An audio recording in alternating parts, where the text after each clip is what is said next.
Most welcome dear students. मैं संतोष सिंह आप सभी लोगों का स्वागत करता हूं आपके अपने यूट्यूब चैनल डीजे सर पर। देखिए यहाँ पर शिक्षा मनोविज्ञान के जो बच्चे हैं डियर स्टूडेंट्स तक क्लास 12th के, तो आज का जो ये सेशन है उनके लिए बहुत ही इंपॉर्टेंट है, क्योंकि इसमें महत्वपूर्ण प्रश्नों की सीरीज आपकी शामिल की गई है और जो कि आपके बोर्ड एग्जामिनेशन के लिए बहुत ही महत्वपूर्ण है। और यहाँ से प्रश्न पूछे जाने की संभावना जो है आपकी पूरी की पूरी बनी हुई है। तो चलिए डियर स्टूडेंट्स स्टार्ट करते हैं आज के इस महत्वपूर्ण सेशन को। हम लोग देखिए, हम लोग का पहला जो प्रश्न है, संवेगों की कुछ प्रमुख विशेषताएं बताइए। चलिए कलर चेंज कर लिया जाए इसका, ठीक है डियर स्टूडेंट्स, ताकि आप लोगों को कंफ्यूजन ना हो इसमें।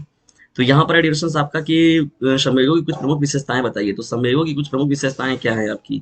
तो यहाँ पर विशेषताओं की बात हो रही है। देखिए संवेग, तो संवेग होता क्या है, तो इसके बारे में लोग बात करेंगे। अभी आपका नीचे हेडिंग है, क्वेश्चन नंबर सेकंड है आपका। यहाँ पर बात होगी संयोगी संवेगों की कुछ प्रमुख विशेषताएं बताइए। तो एडिशन देखिए, आप पहला जो आपका दिया गया ऑप्शन नंबर का जो हो जाएगा यहाँ पर सार्वभौतिकता हो जाएगा, व्यक्तिकता की बात हो गई, सुख वर्ण भावना की बात हो गई, क्रियात्मकता की बात हो गई, दृढ़ता की बात हो गई, और उसके साथ ही साथ जो आपकी यहाँ पर अस्थिरता की बात हो गई ना, यहाँ पर स्थानांतरण की बात हो गई, और ये सभी शारीरिक परिवर्तन कहीं अगर देखा जाता है तो ये सब संवेगों की प्रमुख विशेषताओं में आते हैं। ठीक है ना डियर स्टूडेंट्स, ये आपका पहला प्रश्न है और इम्पॉर्टेंट है। यदि आपके लघु में पूछा जाए, अति लघु में पूछा जाए तो आप इतना बता दीजिएगा। आइए बढ़ते हैं हम लोग महत्वपूर्ण प्रश्नों की सीरीज में। आप सेकंड प्रश्न की ओर आपके सेकंड देखिए प्रश्न क्या है आप लोगों का, संवेगों की परिभाषा दीजिए या संवेगों को परिभाषित कीजिए। संवेग किसे कहते हैं। ठीक है डियर, बहुत ही महत्वपूर्ण है यहाँ पर, संवेगों की परिभाषा दीजिए। देखिए बात हो रही है यहाँ पर आप लोगों के संवेगों के बारे में। तो संवेगों के बारे में डियर अगर बात करते हैं हम लोग, तो संवेगात्मक दशाओं दशाओं के बारे में बात किया जाए तो वे रूप जिनका संबंध चेतना तथा भावना से होता है। तो डियर ये लाइन जो आप लोगों के लिए बहुत ही मोस्ट इंपॉर्टेंट है, चेतना तथा भावना से जुड़ी जो बात होती है संवेगात्मक, उसी को हम लोग संवेग बोलते हैं। तो संवेगात्मक दशाएं जिससे हो जाती है आपकी, क्या हो गई, चेतना की बात हो गई और उसके साथ साथ आपकी भावना की बात हो गई। तो जो ये होते हैं इन्हीं को हम लोग क्या बोलते हैं, इन्हीं को हम लोग संवेग कहते हैं। तो संवेग किसे कहते हैं डियर फ्रेंड्स, तो संवेग जो होता है आपका संवेगात्मक दशाओं के वे रूप जिनका संबंध जो होता है वो चेतना तथा भावना से रहता है, संवेग कहलाते हैं। तो ये आपका बहुत ही मोस्ट इंपॉर्टेंट है, ये आपका प्रश्न संख्या जो 2 हो गया। ठीक है डियर फ्रेंड्स, इंपॉर्टेंट प्रश्न है और आपके एग्जाम के दृष्टिकोण से ही बहुत महत्वपूर्ण है। आइए अब हम लोग बढ़ते हैं आपके मोस्ट इंपॉर्टेंट प्रश्नों की सीरीज में। अब तीसरे प्रश्न की ओर। तीसरा देखिए प्रश्न क्या है आप लोगों का, ये मनोविज्ञान के जो बच्चे हैं इस प्रश्नों की जो सीरीज चल रही है महत्वपूर्ण, इसको अपने क्लासमेट पर भी शेयर करते चलें। ठीक है, क्योंकि आप लोगों के सहयोग से ही ये चैनल जो है एक दिन अपना दिव्य परफॉर्मेंस दिखाएगा। तो तीसरा हम लोग का प्रश्न एडिशन, भय क्या है, भय किसे कहते हैं या भय क्या होता है ना। ये आपसे अगर लघु में पूछा जाए या तो आपसे अति लघु में पूछा जाए तो आप इसका जवाब कैसे देंगे, इसके बारे में हम लोग बात करने वाले हैं। देखिए यहाँ पर टॉपिक आपकी क्या है, भय की बात हो रही है ना, डर की बात होती है। डर किसे कहते हैं हम लोग, या भय जो होता है भय किसे कहते हैं। तो यह एक क्या होता है, निषेधात्मक संवेग है। क्या संवेग, कैसा संवेग है, निषेधात्मक संवेग है। कैसा संवेग है, निषेधात्मक संवेग है। भय के बारे में अगर देखा जाए तो देखिए पलायन की मूल प्रवृत्ति की देन है। पलायन करने का मतलब लोग अक्सर डरते हैं, भागते हैं या परेशान रहते हैं किसी चीजों को लेकर, किसी चीजों से मतलब एक बन जाता है दिमाग में भय उनके। यह छोटी अवस्था से ही देखिए, मुख्य रूप से जो भय होता है वो बचपन से ही होता है, छोटी अवस्था से ही उत्पन्न हो जाता है तथा आजीवन रहता है। भय किसी चीजों को लेकर, जैसे छोटा सा बच्चा है, जब वो जन्म लेता है तो पता चला शुरू में वो नहीं डरता है, लेकिन बाद में पता चला कि उसको हम लोग डरा देते हैं। जैसे छोटा बच्चा जन्म लेता है तो उसको हम नहीं बोलते कि उधर बिल्ली है, काट लेगी, मार देगी, वहां लड़ जाएंगे, गिर जाएंगे। तो हम लोग क्या करते हैं, बच्चों को हम लोग डरा देते हैं। तो जिसकी वजह से क्या होता है, उनके अंदर भय उत्पन्न हो जाता है। अगर वास्तव में हम लोग कहें कि नहीं वहाँ कोई भी चीज नहीं, तो वो बच्चा चाहे किसी भी जगह पर आप भेजिए, अंधेरा की बात करेंगे हम लोग, बोलेंगे अंधेरे में जाओगे डर जाओगे, वहाँ भूत है, वहाँ राक्षस है। तो इन सभी चीजों का जो भय होता है उनके दिमाग में बचपन में ही आ जाता है, और वो कोई और नहीं भरता है, वो घर से ही मिलता है उनको, परिवेश मिलता है और घर से ही चीजें मिलती है उनको। तो डियर उसके लिए प्रमुख रूप से जिम्मेदार जो होते हैं वो पारिवारिक सदस्य ही होते हैं। अगर हम लोग बात करें, देखिए छोटी अवस्था में उत्पन्न होता है और आजीवन रहता है।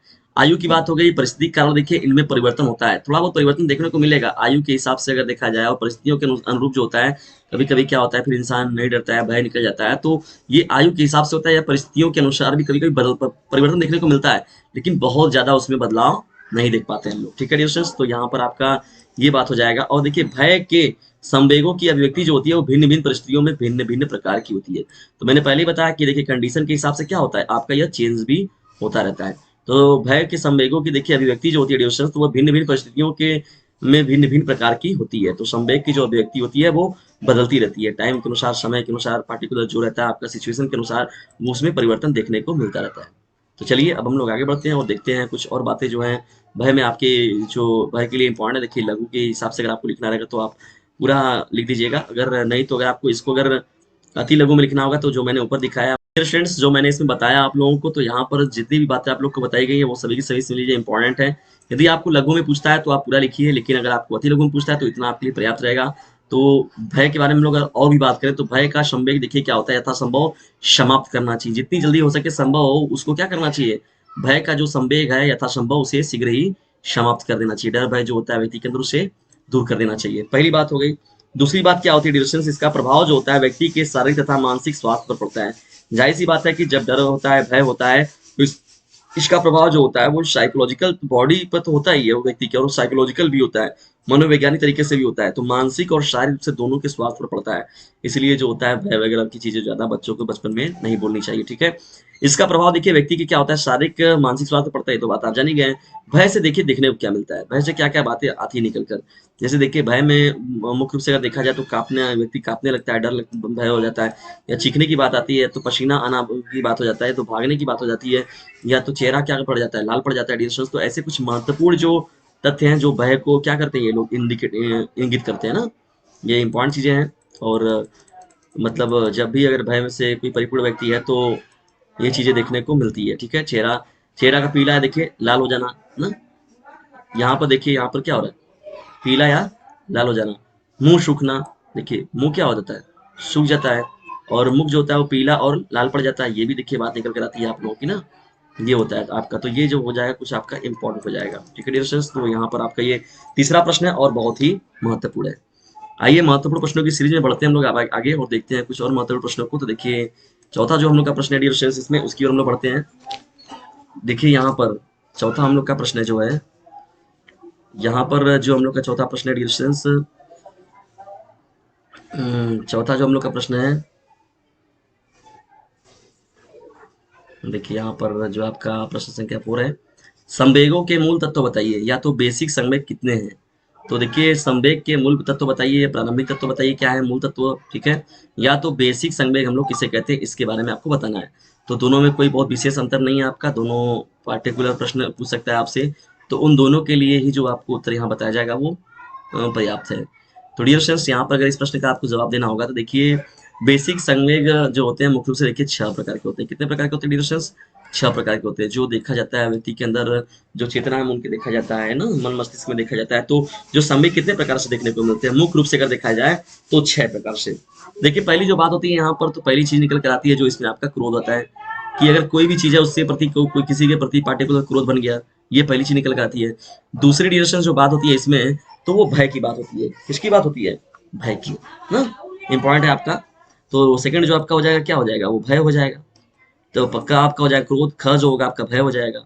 और प्रसन्नता की बात हो गई, जैसे किसी भी चीज को किसी भी घटना पर अचानक आप क्या करते हैं, प्रतिक्रिया देते हैं ना, खुशी की बात कर देते हैं, तो प्रसन्नता की बात करते हैं, तो वो भी बेसिक संवेग में आपके आता है। जो घ जो प्रश्न होता है आपका, ईर्ष्या की बात होती है। क्या होता है डियर स्टूडेंट्स, ईर्ष्या की बात होती है ना। ईर्ष्या का मतलब क्या होता है कि कभी मतलब इस व्यक्ति का उनकी तरक्की देखकर वो छेड़ना, या तो ऐसे वही कहा जाता है ना कि तपोगुणी शतोगुणी और रजोगुणी, ना तमोगुणी रजोगुणी सतोगुणी की बात होती है। तो उसमें क्या होता है, इंसान जब अपनी तरक्की तो छोड़िए दूसरों की तरक्की देखकर जब जलने लगता है इंसान, तो उसी की ईर्ष्या की भावना कहते हैं लोग ना। तो ये जो घ पॉइंट हो जाएगा आपका, वो बेसिक संवेग है आपका, ये रहता है, ये पार्टिकुलरली रहता है व्यक्ति में, ठीक है। बहुत रेयर में ही कुछ चुनिंदा लोग रहते हैं जिसमें की चीजें नहीं रहती हैं, मैं तो कम रहती हैं। लेकिन ईर्ष्या की भावना जो हो गई, प्रसन्नता की बात हो गई, भय की बात हो गई, क्रोध की बात हो गई, प्रेम की बात हो गई, ठीक है, प्रेम की बात भी जो है ये भी रहता है। और उसके साथ ही साथ देखिए आनंद की बात हो गई, या जिसे हम लोग हर्ष भी कहते हैं, उल्लास रहता है मन में, तो ये भी देखिए बेसिक संवेग है आपके।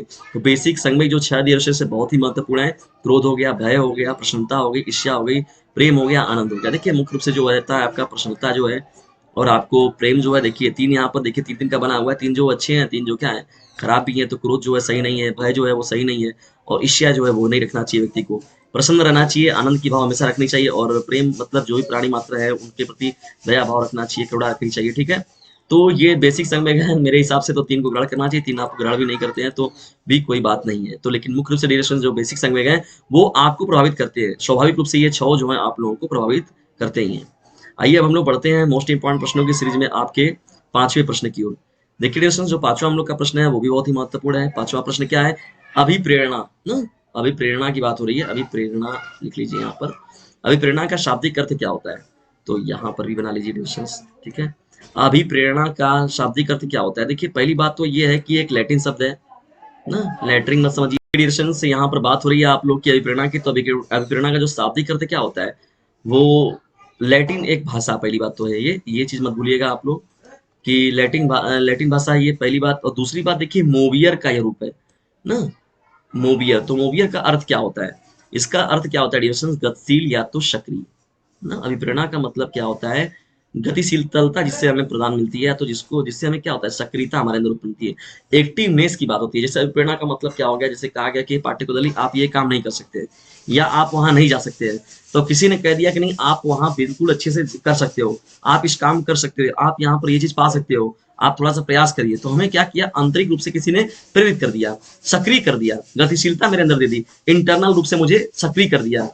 तो उसी को हम लोग बोलते हैं डियर फ्रेंड्स अभिप्रेरणा बोलते हैं, ठीक है। और उसको गतिशील या तो सक्रिय करना, ये हम लोग इसका जो होता है वो हिंदी वर्जन हो जाएगा, तो हिंदी में इसका अर्थ जो है वो समझिएगा। और इसी कारण देखिए जीव के व्यवहार में तीव्रता आती है और लक्ष्य प्राप्ति तक कार्य में निरंतरता बनी रहती है। देखिए डिस्टेंस, इसी कारण क्या होता है, जीव के व्यवहार में तीव्रता आती है। जीव के व्यवहार में तीव्रता का मतलब क्या होता है, वो किसी भी पार्टिकुलर काम को जो होगा, जीवधारी जो रहेगा, वो बड़े मन और लगन के साथ करना चाहेगा, ठीक है। और दूसरी जो होगा, लक्ष्य प्राप्ति तक कार्य में निरंतरता बनी रहती है। जैसे हम लोग किसी को अगर कहते हैं कि इसीलिए देखिए आप लोग कभी अगर अपनी स्टडी कर रहे हैं तो कभी कभी मोटिवेशनल स्पीचों को भी सुनते रहना चाहिए, या कोई जो सक्सेस व्यक्ति है तो उनके कथनों को सुनते रहना चाहिए, क्योंकि वो एक खुद ऊंची मुकाम पर हैं और अपने वक्तव्य को दे रहे हैं कि वो अपने विचारों को दे रहे हैं कि वो इस मुकाम पर कैसे पहुंचे हैं। तो डिस्कशन उसकी उनकी प्रेरणा जो होती है उनको लेते रहना चाहिए, ठीक है। अभी जो डीजे सर हम लोग का है वो चैनल है, वो थोड़ा सा ज्यादा पॉपुलर नहीं है। जिस दिन वो पॉपुलर हो जाएगा देखिएगा, इसमें भी आप लोग को एक से बढ़कर एक प्रेरणाएं जो होंगी वो आप लोग को उपलब्ध कराई जाएंगी।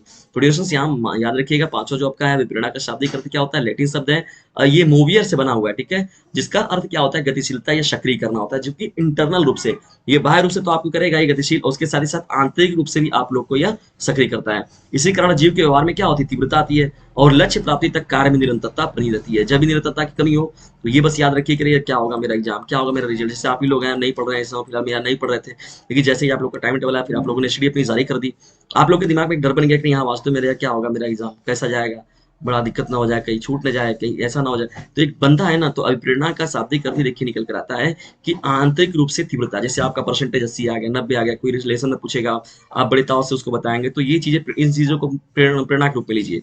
और अगर आप आएंगे तो इसका आपका भविष्य में भी आपको इसका प्रॉफिट मिलेगा, किसी कोई सर्विस में, जॉब में, वहां पर भी आप इस डॉक्यूमेंट को आप आसानी से लगा सकते हैं। तो डिस्टेंस अभिप्रेरणा का जो वो महत्व है वो आपके लाइफ लॉन्ग है और जीवन पर्यंत तक इसका महत्व आप लोगों के साथ रहने वाला है। तो इसलिए इसको अपने अंदर हमेशा प्रेरित भावना अपने अंदर रखती रहनी चाहिए कि अगर ये अभिप्रेरणा आपके अंदर है तो आपके पक्ष में अगर 99% भी नहीं है, अगर 1% भी आपके पक्ष में है, तो भी वहां से आप किसी चीजों को हासिल कर जाएंगे, ठीक है। ये आपका छठवां पांचवा प्रश्न था। अब बढ़ते हम लोग, देखिए छठवें प्रश्न की ओर। देखिए छठवां आपका प्रश्न क्या है, छठवां हम लोग का प्रश्न है व्यक्तित्व का अर्थ बताइए। व्यक्तित्व को, व्यक्तित्व का अर्थ क्या होता है? देखिए व्यक्तित्व को अगर बात किया जाए तो अंग्रेजी में इसको हम लोग बोलते हैं पर्सनालिटी बोलते हैं। क्या बोलते हैं डियर फ्रेंड्स? पर्सनालिटी, ठीक है ना। इसको हम लोग व्यक्तित्व को अंग्रेजी में क्या बोलते हैं? पर्सनालिटी बोलते हैं। यह देखिए जो है लैटिन भाषा से बनाया गया ना, लैटिन, ठीक है। तो लैटिन भाषा से बनाया गया है। लैटिन एक वर्ड बहुत बड़ा है, बहुत ज्यादा ये पॉपुलर वर्ड है, इसको लैटिन मत समझ लीजिएगा। तो ये लैटिन भाषा से बनाया गया है आप लोगों का, और इसका जो अर्थ होता है बना है, जिसका अर्थ क्या होता है, मुखौटा या वेशभूषा। तो व्यक्तित्व देखिए क्या होता है, पर्सनालिटी क्या होता है, किसी व्यक्ति की जो मुखौटा होता है या उसकी वेशभूषा को बताने वाला जो होता है वही उसका व्यक्तित्व होता है। व्यक्तित्व को देखा जाए तो आंतरिक रूप से भी होता है, बाह्य रूप से भी होता है। तो वह ज्यादा मायने नहीं रखता है, आपका आंतरिक व्यक्तित्व जो होता है वो ज्यादा मायने रखता है। जैसे बात किया जा रहा है वह आपके व्यक्तित्व की बात हो रही है, तो वह अगर व्यक्तित्व के बारे में हम लोग बात करें तो जैसे आपका ड्रेस हो गया, पहनावा हो गया, या आपका जो आज के समय में देख रहे हैं कि कई तरह तरह के बच्चे जो हैं वो हेयर स्टाइलिंग को है या कलर कैसा आप कर रहे हैं, तो ये सब आपका क्या होता है, चेहरा क्या है, ये सावले हैं कि गोरे हैं, तो ऐसे बात होती है ना, तो वो व्यक्तित्व की बात होती है। और वो अब वो एक्सटर्नली है, उसको आप बाहर रूप से देख सकते हैं। और आंतरिक रूप से अगर बात किया जाता है अगर व्यक्तित्व की, तो आंतरिक रूप से बात हो गई, जैसे आपके अंदर कोई विशेष भावना है, किसी चीजों के लिए आप जाने जाते हैं, क्रोध की भावना है, ईर्ष्या की भावना है, प्रेम की भावना है, द्वेष की भावना है, तो जो भी आप कर रहे थे ये इंटरनल होता है। और दया की भावना है, पुण्य की भावना है, तो ये सब जो होता है ये बहुत ज्यादा मायने रखता है, ठीक है। तो यहाँ पर व्यक्तित्व के बारे में बात किया जा रहा है तो दो प्रकार से किया जाएगा। क्या यहाँ पर, इसका अर्थ क्या होता है, मुखौटा अथवा वेशभूषा। तो मुखौटा या वेशभूषा जो आपका आएगा वो केवल बाहरी नहीं रहेगा, वो आंतरिक और बाहरी दोनों रूपों में रहेगा, ठीक है। वो पूरे के पूरे मिलकर आपका डिसाइड करते हैं व्यक्तित्व को। और आंतरिक और बाह्य दोनों रहते हैं, तो वो सभी के सभी निर्धारक हैं, और समय समय पर जो सभी के हैं, सभी की जरूरत पड़ती है, वो अपनी जगह पर सभी सही है। तो यहाँ पर आपका छठवां प्रश्न हो जाएगा, या व्यक्तित्व तो होता क्या है, तो इसके बारे में देखिए आप लोगों के साथ बात किया गया, ये इंपॉर्टेंट प्रश्न था आपका, प्रश्न संख्या 6। ठीक है डियर स्टूडेंट्स, तो ये आपका प्रश्न संख्या 6 हो जाएगा। अब बढ़ते हैं हम लोग अब आपके महत्वपूर्ण प्रश्नों की सीरीज में 7वें प्रश्न की ओर। ठीक है, तो 7वां डियर देखिए हम लोग का प्रश्न क्या है यहाँ पर, बुद्धि लब्धि की अवधारणा या बुद्धि लब्धि किसे कहते हैं ना। बुद्धि लब्धि की अवधारणा देखिए बहुत ही मोस्ट इंपॉर्टेंट प्रश्न है आपका, बुद्धि लब्धि की अवधारणा क्या है, या बुद्धि लब्धि किसे कहते हैं हम लोग, इसको समझाइए, या बुद्धि लब्धि की अवधारणा को किसने दिया हुआ था, ये आपका प्रश्न है, बहुत ही इंपॉर्टेंट है और पूछा जाने वाला प्रश्न है डियर स्टूडेंट्स। ठीक है, ये देखिए मोस्ट इंपॉर्टेंट है, और ये मनोविज्ञान की दुनिया में देखा जाए तो बहुत बड़ा ये रिसर्च किया गया था जब ये चीज आई थी, तो बुद्धि लब्धि की अवधारणा को जब प्राप्त किया गया था, तो ये एक बहुत ही महत्वपूर्ण कदम है। और यहाँ पर आप देख रहे हैं कुछ इंपॉर्टेंट बातें जो हैं, इसको देखिए निकालने का, बीने और साइमन नाम के एक व्यक्ति थे, बीने साइमन, तो जिन्होंने एक अपना लगभग सन 1905 में तो बुद्धि लब्धि को ज्ञात करने के लिए उन्होंने देखिए एक सूत्र बनाया था। ठीक है ना, तो इसमें इनका फॉर्मूला क्या है, बुद्धि लब्धि का फॉर्मूला जो होता है डिस्टेंस, मानसिक आयु बटे में क्या होता है, शारीरिक आयु। ठीक है ना, मानसिक आयु बटे में क्या हो जाएगा, शारीरिक आयु इंटू 100 कर देंगे आप, देखिए यहाँ पर 100 का मल्टीप्लाई किया जा रहा है, तो मानसिक आयु बटे में शारीरिक आयु इंटू 100 हो जाएगा। तो यही होता है बुद्धि लब्धि का फार्मूला। तो अक्सर देखते हैं कि इसी फार्मूले से वो निकालते हैं, तो कहते हैं कि 12 साल का बच्चा है लेकिन उसके पास जो बुद्धि है वो 15 साल के बच्चे की, या तो अगर 20 साल का बच्चा है तो उसकी बुद्धि को जब काउंट किया गया तो पता चला कि वो केवल 12 साल के बच्चे का है। तो इस तरीके से उन्होंने जो ये बुद्धि निकालने का परीक्षण दिया हुआ था, बीने साइमन ने फार्मूला दिया है, ये बहुत ही सराहनीय रहा है और बहुत ही आप लोगों के लिए इंपॉर्टेंट भी है, एग्जाम के दृष्टिकोण से भी है। कभी कभी देखिए बहुविकल्पी में क्या पूछता है कि किसी व्यक्ति की मानसिक आयु इतनी है और शारीरिक आयु उसकी इतनी है, तो उसकी बुद्धि लब्धि ज्ञात कीजिए। या ये कह दें कि बुद्धि लब्धि किसी की 50 है और उसकी मानसिक आयु 12 है, तो उसकी शारीरिक आयु बताइए, तो भी आप निकाल लेंगे। तीनों मतलब तीनों क्वांटिटी में कहा जाए, अगर यहाँ पर शारीरिक आयु दिया है आपका और अगर आपका मानसिक आयु दिया है तो आप बुद्धि लब्धि आसानी से निकालेंगे। अगर आपको क्या कहे बुद्धि लब्धि दे दे, मानसिक आयु दे दे, शारीरिक आयु पूछे तभी आप निकाल लेंगे। यदि आपको शारीरिक आयु दे दे और बुद्धि लब्धि दे दे तभी आप वहां पर मानसिक आयु को कैलकुलेट कर लेंगे। तो डिस्टेंस ऐसे देखिए, ये दोनों दिए हैं तो आप शारीरिक आयु को निकाल लेंगे। तो कोई भी 3 क्वांटिटी में से अगर कोई 2 क्वांटिटी आपको पता है तो तीसरी को आप आसानी से निकाल लेंगे कैलकुलेट करके, सीधा सीधा रहता है। और नियमित रूप से आपके बहुविकल्पी में या तो अति लघु में ये प्रश्न इस पर आया हुआ है, और बुद्धि लब्धि जो है वो एक इंपॉर्टेंट टॉपिक है आपका। ठीक है, इसको छोड़िएगा नहीं, इसको जरूर देखकर जाइएगा। चलिए बढ़ते हैं अब आप लोग के, और देर से एक काम जरूर करते चलिए, इसे शेयर जरूर करते चलिए ना। शेयर करने का मतलब क्या है कि जो आपके क्लासमेट है और इकोनॉमिकल वीकर बच्चे जो हैं वो भी डीजे सर्च चैनल को जाने और अपनी तैयारी को बेहतर तरीके से कर सकें। और मैं देखिए यहाँ पर मैंने मॉडल पेपर भी आप लोग को बना रखा है, मनो ये और भी अदर सब्जेक्ट के जो आपके शिक्षा शास्त्र अगर यदि आप लोगों का है, समाज शास्त्र है, नागरिक शास्त्र है, तो जिसके जिसके पेपर आप लोग की नई वजह से उसको पढ़ते रहिए। और कोई भी मोस्ट इंपॉर्टेंट अगर नोटिफिकेशन चाहिए, सुझाव चाहिए, तो आप हमें कमेंट बॉक्स में बता सकते हैं। देखिए डिस्टेंस 8वां आपका प्रश्न यहाँ पर क्या है, विस्मरण से आप क्या समझते हैं। विस्मरण की बात हो रही है ना, किसी चीज को विस्मरण की बात हो रही है, रखने की बात हो रही है, तो यहाँ पर याद रखने की बात है, तो यह विस्मृत होने की बात है। तो यहाँ पर देखिए विस्मरण वह अस्थाई व स्थायी क्षति है। विस्मरण वह अस्थाई अस्थाई व स्थायी क्षति है जो पहले सीखी गई वस्तु के संबंध में होती है, इसके होती है संबंध में होती है। इसके कारण प्रत्याहान जो होता है, पहचान होता है, तो कुछ कार्य करने की योग्यता जो होती है वो समाप्त हो जाती है ना। विस्मरण की मतलब हो जाती है किसी बातों को, किसी आदतों को पार्टिकुलरली जो इंसान होता है वो भूल जाता है, या तो उसके ध्यान में से क्या होता है वो चीज निकल जाता है। ठीक है डियर स्टूडेंट्स, ये प्रश्न आप याद रखिएगा, इंपॉर्टेंट है आपका ये जो आपका प्रश्न है, बहुत ही महत्वपूर्ण प्रश्न है डियर स्टूडेंट्स आप लोग का 8वां प्रश्न। ठीक है ना, तो यहाँ देख रहे हैं आपकी विस्मरण व अस्थायी क्षति है, एक प्रकार की क्षति जाती है। भाई जाहिर सी बात है, किसी चीज करे कहाँ कहाँ कमा हुआ था, कहाँ कमा हुआ था भूल जाते हैं हम लोग। अरे वो भैया फलाने का कौन जगह यहाँ जाना था हम लोग को, तरीका करो भुला गए हम लोग, तो वो होता है ना, अक्सर बातें ऐसे निकल कर आती है, तो उसी को विस्मरण की बात होती है, जो पहले सीखी गई वस्तु के संबंध में होती है, लेकिन किसी कारणवश क्या होता है प्रत्याहान या पहचान अथवा कुछ कार्य करने की योग्यता जो होती है व्यक्ति की समाप्त हो जाती है, तो उसी को हम लोग बोलते हैं डियर विस्मरण। तो डियर ये रहे आपके मोस्ट इंपॉर्टेंट 8 प्रश्न। तो 8 प्रश्नों की आज की ये सीरीज आपको कैसी लगी इसके बारे में कमेंट बॉक्स में जरूर बताएं।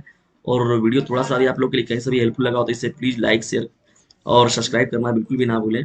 और एक काम और करते चलें कि जो इस चैनल को है आप लोग को दूर तक फैलाना है, बस इस चैनल का हेल्प इतना काम जरूर करें डियर कि इसको दूर तक फैलाइए, पूरे यूपी के जो बच्चे हों इससे लाभान्वित हो सके। और डीजे सर लोग से कह दीजिए कि हाँ अगर ज्यादा नंबर पाने की इच्छा तो एक बार डीजे सर चैनल जरूर लेना शिक्षा। ठीक है, और सबको बताइए कि सभी लोगों का मिलकर यही है कहना कि डीजे सर के साथ मिलकर है पढ़ना। तो पढ़ते रहना। तो डियर फ्रेंड्स, इसी उम्मीद के साथ हम लोग मिलेंगे फिर।